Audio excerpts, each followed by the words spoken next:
but the US Embassy is closed for the day after receiving information about a potential air attack. The embassy has told employees to shelter in place and US citizens elsewhere in the capital to be ready if an air alert is announced. Meanwhile, US officials say the Biden administration is sending anti-personnel mines to Kyiv to deploy for defensive purposes, only in eastern Ukraine, though. That decision comes days after the White House approved the use of longer-range weapons by Ukraine to strike inside Russian territory. Moscow says Kyiv fired US-supplied ATACMS at a weapons arsenal in the Bryansk region on Tuesday. In apparent response, Vladimir Putin updated Russia's nuclear doctrine, saying Moscow now has the right to use nuclear weapons in response to attacks using conventional weapons. That brought a defiant response from the Ukrainian president. 1,000 days, I think it's enough to understand that Putin doesn't want any peace. Even this day, they killed our civilians. Even, especially this day, they presented nuclear weapons strategy. Why? They didn't present peace strategy. Did you hear it? Did you read about it? No, of course. Of course, nuclear weapons strategy. Putin wants war. Well, Volodymyr Zelensky claims the North Korean troop deployment to Russia could grow beyond 100,000. Already, South Korean officials say Pyongyang has sent close to 11,000 troops to Russia, with some actually on the battlefield as well. We're covering this story from all angles. Mike Valerio is in Seoul, South Korea, but we're going to begin with Nick Paton-Walsh in Kyiv. What more do we know about the nature of this potential attack on US embassy? Yeah, look, I mean, we're not hearing specifically that the embassy is indeed a target. It is simply that the American embassy is taking the exceptional measures, not one we've seen since the start of the war, the invasion in February 2022, as far as we can recall, of closing their facility entirely for, I mean, the day it seems, possibly longer. Now, that is, they say, as a result of concerns about an air assault. Look, tell ordinary residents of the capital here about that. They had 2.5-hour air raid siren this morning, another 45-minute one early in the early hours of the morning too. So very used to incoming attacks. It's a nightly thing here, but it is highly abnormal for essentially American diplomats to be told to shelter away and stay away from their place of work.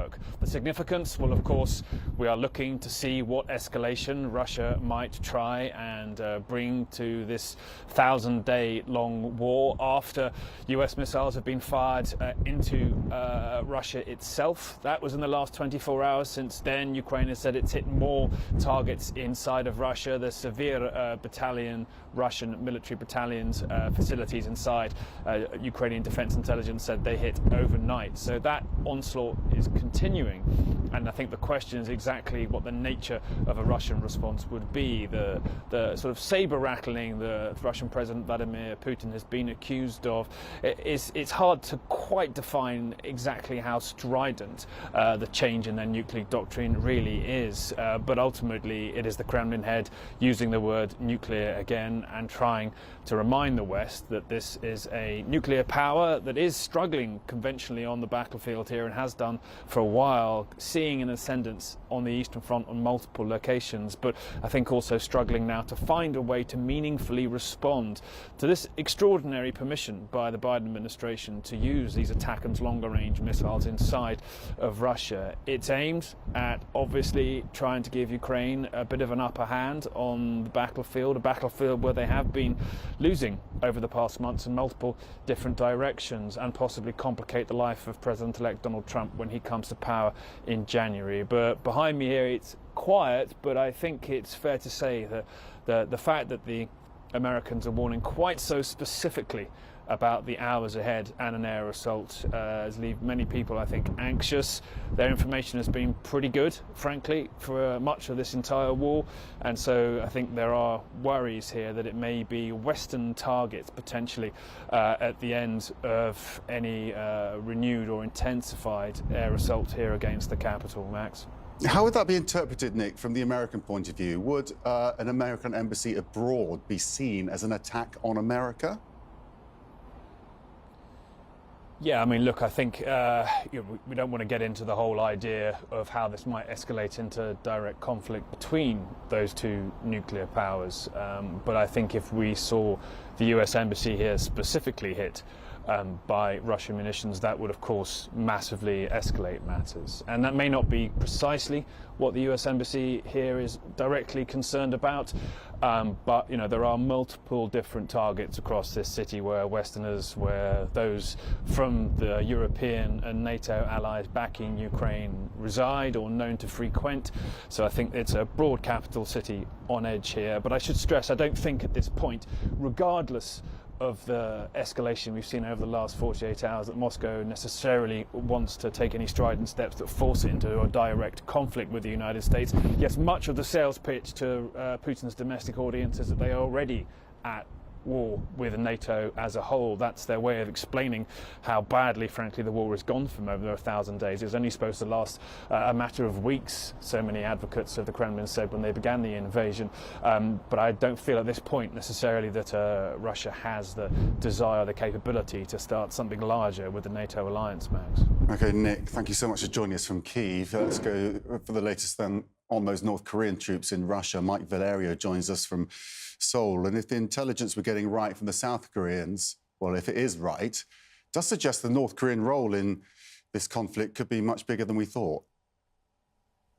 That's right, Max. And it's new details in two buckets that are coming from the spy agency here in Seoul. First of all, what North Korean soldiers are doing. And second of all, what pieces of artillery Pyongyang in North Korea is sending to the front lines to the war in Ukraine. So when we talk about the pieces of artillery, we have a 240 millimeter multiple rocket launch system vehicle, or vehicles, I should say plural, that are being sent from North Korea to Russia, according to South Korea's spy agency. Think of those as vehicles, big old trucks with a lot of rocket launchers on the back. You see them all the time in propaganda parades that go through the heart of North Korea's capital. Also, the second piece of artillery that's being sent, the second group, we're talking about 170 millimeter self-propelled guns. Think of those similar to tanks. Tanks are meant for short-range warfare. Self-propelled guns are meant for longer-range warfare. So we have those new details, but also what is happening with these North Korean troops. Everybody in the West and here in South Korea seems to be in agreement that the numbers now are around 11,000 at the moment. And Seoul is saying that Russia is training North Korean troops in terms of tactics and also drone response. And why those two things are important, Max, is because we have a fighting force of around 1.3 million people from North Korea, but they're in this self-contained hermit nation. Not a lot of combat experience outside of the borders of North Korea in either of our lifetimes. So this is critical training that Russia is giving to North Korean service members in order to tell them how to fight against drones. Do they have that experience in North Korea? Not so much. So again, to what President Zelensky was saying earlier in the show, the potential for up to 100,000 North Korean troops to make their way, or at least to be ready for deployment to the war in Ukraine. We just want to put that in perspective before we go, Max. When we're talking about a fighting force that is just north of 1 million people, having a tenth of that fighting force being ready to be deployed to fight in Ukraine, that is an astounding statement. That is certainly astounding to think about. And it hasn't been publicized at all in North Korea. When we news gather here in the Bureau in Seoul, we always watch North Korean state TV. Nary a peep.